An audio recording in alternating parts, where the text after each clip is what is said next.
Welcome to One-on-One. I'm Rick Kaplan. My guest today is Lynn Tokarczyk, and she is a government tax incentive consultant with Business Development Strategies, Inc. How are you, Lynn? I'm fine, Rick. How are you? I'm great, thanks. So tell us all about Business Development Strategies, Inc., what they do, and what you Well, do. yes, Business Development Strategies, we're a government tax incentives consulting firm. We were founded in 2003. And what we do essentially is we help companies save cash if they have proposed real estate expansion plans. We're assisting companies that are manufacturers, life science, innovation, technology, distribution, corporate headquarters office, and the like. So we have grown to a team of 10. We first started back in 2003 with one team member. And again, fast forward, we have a team of 10, including a TIF attorney, a CPA, local assessor, and many other subject matter specialists. And so what we're doing is we're helping companies reduce their overall project costs if they have, again, planned real estate expansion projects.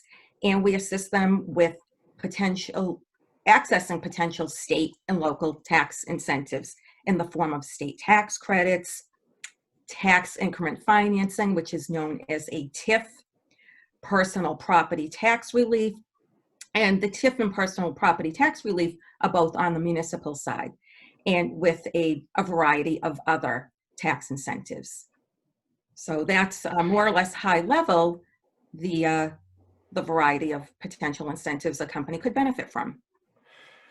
A quick question. Is there any kind of a cap that is on this or a percentage that they go by when they figure these tax incentives? Well, on the municipal side, where the municipality would focus more on tax increment financing, it's really based on the project would consist of a potential building that needed renovations or constructing a new building. And it can be for a lease or a purchase. But ultimately, what the criteria of the program is on the TIF side is that we need to see new real estate taxes generated in the municipality. So obviously, if you put a shovel in the ground, that's all new assessed value, and that will generate new tax revenue. Or if it's an existing building, a substantial renovation that would increase the value of the building and bring new tax revenue to the town. That's actually one of the criteria for the program. And then, of course, the other criteria is retaining jobs in Massachusetts and job creation as a result of the project. So it's really focused on economic development and bringing new tax revenue to the municipality, as well as jobs. And interestingly, there is a process. It is a locally driven and then potential state votes. But if it's a town, you need a recommendation by the Board of Selectmen and then a vote by town meeting. That means the residents of the town. And as you can imagine, in Massachusetts, most of the towns have an open town meeting where they could have quorum requirements of 150 or 200. Of course, during the pandemic, things have changed. And so there's less restrictions on a quorum requirement for a town as far as the residents that need to vote on the project. But having said that, and so during the pandemic, there's been a lot of virtual meetings, Board of Selectmen meetings, Finance Committee meetings, but we actually recently attended a town meeting, and it was at a high school, social distancing, masks, every, I want to say, fourth or fifth auditorium seat was taken, and it worked out very well. So everyone's being very creative during this pandemic. Well, this is like a win-win for both parties. It's a win for the company or the developer, and it's a win for the municipality or the state, whichever kind of incentive is given, because they both make out in the end. Yes, we find that many cities and towns are very receptive to offering potential incentives, because it's a way, first of all, if a company is already located in that community, it's a tool, an economic development tool to keep the company in that community. And so the cities and towns want to nurture their existing businesses and then attract, from out of town. But it's also bringing jobs. It's the entire economic impact, which is so important to the municipalities. Many of these companies and their employees are spending locally. And what communities are very impressed with is that many of the companies, their community involvement. They have deep roots in the community. They have deep roots in Massachusetts, and they're giving back. And that means so much to the municipalities and to the state. So now we're in this pandemic. Do you see a lot of companies that are still interested in expanding, or companies that were planning on either redeveloping or going forward with projects, they're continuing with that? Actually, we've seen an uptick with many of the industries that I had mentioned earlier. It could be biomanufacturing. That is very, very strong. The life science is very strong here in Massachusetts. And distribution is huge for all of these online retailers. They need space to store all of their inventory, and distribution warehouse is very strong. But there are many advanced manufacturers that are expanding. Again, biomanufacturers, medical device, office, corporate headquarters. But interestingly, many companies don't know about this particular program. The program is known as the Economic Development Incentive Program that offers these state and local tax incentives. And companies may expand, and then a year later they find out that these programs are available. And unfortunately, the program is not retroactive. So it's really all about timing and lining these projects up, because ultimately, if companies do end up expanding, they find out about these incentive programs later on, they've left cash on the table, and they're not too happy leaving. It could be hundreds of thousands of dollars or millions of dollars on the table. So again, it's really lining these projects up, making sure they're eligible, and really making sure that the timeline is going to work and meet the company's criteria. So how long before they start their project should they start going into this process? Well, typically their companies are working with real estate brokers and other real estate advisors to identify sites. They could determine that they need more space. And so they're looking at many sites. They could start off with evaluating 25 sites, and then they narrow it down to 6 or maybe 3, or maybe 1 or 2. And that's really the time to begin having these discussions with cities or towns. And then the entire process could take anywhere from 3 to 5 months, depending on if it's a town, again, which requires a town meeting vote, or if it's a city mayor recommendation and then a city council vote. So I would say, so do they have to own the property before they even go through this process? actually, that's a very good question. We get that question constantly. And this program is for a company that owns their own property, owner occupied, or they're leasing. We find that many of our clients, they don't want to be in the real estate business, so they'd rather lease space and invest back into jobs, machinery and equipment, other business operations. So it's primarily for, it can be for companies that are leasing or own property. I have a bizarre question. Well, maybe it's not so bizarre. What if a company owns the property? Now they have someone that they'll sell it to, and they'll lease it back to them. And they want to do all kinds of new expansion to the property. Can they go for that incentive then? If a company owns the property, so I'm thinking more like that could be a developer.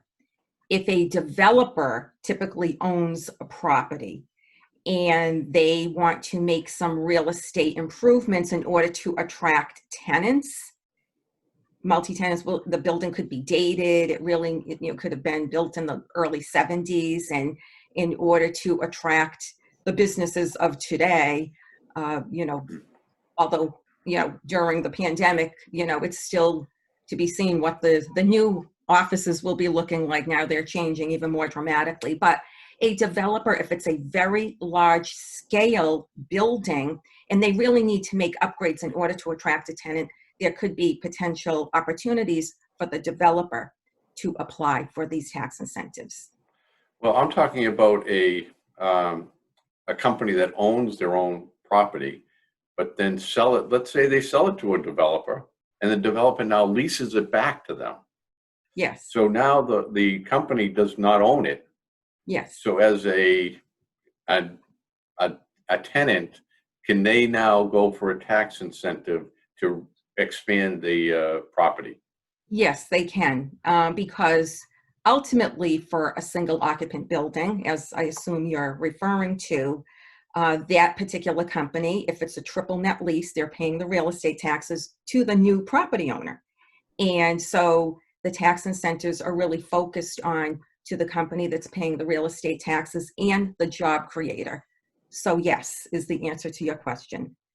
That particular company, now that they're leasing, switching up the scenario, they would still be eligible to apply for tax incentives. Well, that's interesting, because in these times right now, companies that do have that's a good, to sell the property and have at least back to them.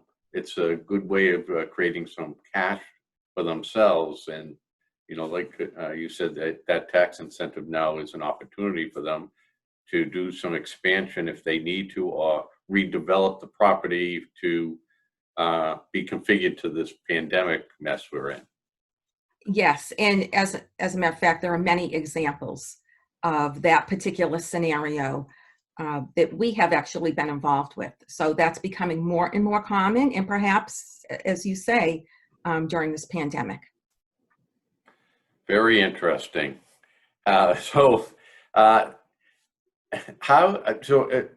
you talked about how real estate developers will take advantage of this tax incentives, and manufacturers and property owners can also take it if they plan on doing their own reconfiguring, even though they already own the property. Are you talking about a developer? Well, a developer or a property owner that now has to reconfigure, or I don't want to say redevelop, but they have to change the look or do something to the property because of now we have some situations that we have social distancing and things like that. Can they take advantage of that in those situations, tax incentives? Well, I don't know if I'm clear on that question.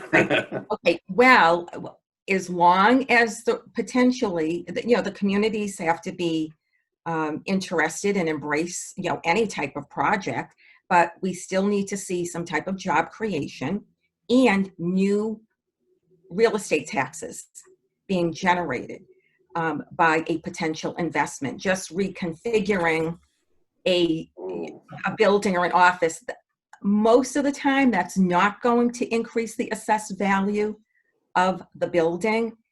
Therefore, the real estate taxes are not going to increase, so it would not be eligible project. So, like I said, this is a win-win for both situations. So, how well is these tax incentives received by the communities? Because I'm sure the people in the communities that go to these town meetings, they don't really get the whole how that if we're going to give them that tax incentive, how are we getting our money back? Well, again, when we first work with cities and towns, it's a lot of educating. First of all, what is a TIF? Obviously, many of the local officials know what a TIF is, but sometimes residents, the only definition they know of a TIF is a feud between two people. They don't know it's a financial vehicle. So there's a lot of educating and a lot of grassroots educating.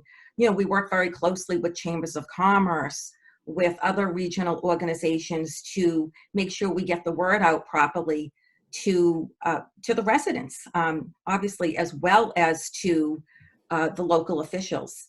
But and we bring in, the company is there, and if it's an existing company, the residents most likely know of its history in the town. But if it's a new company, here's a way for the company to showcase itself and share their background, their history, what their plans are, what their community involvement track record is like, what they're going to bring to spark up economic development in that community.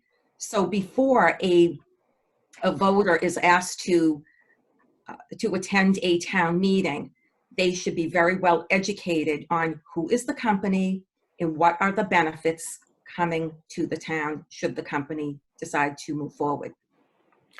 Lynn, before we go, could you just let our audience know how they can get a hold of you and if you have a website? Yes, we do. Our website is www.businessdevelopment-strategies.com, and my email is Lynn, Lynn, at businessdevelopment-strategies.com. Perfect. So now people will be able to call you up and find out more about the tax incentives that are going on. And this is just in Massachusetts, correct? Our firm focuses just on Massachusetts. Yes. Great. I appreciate all the information, Lynn, and you have a pleasant afternoon.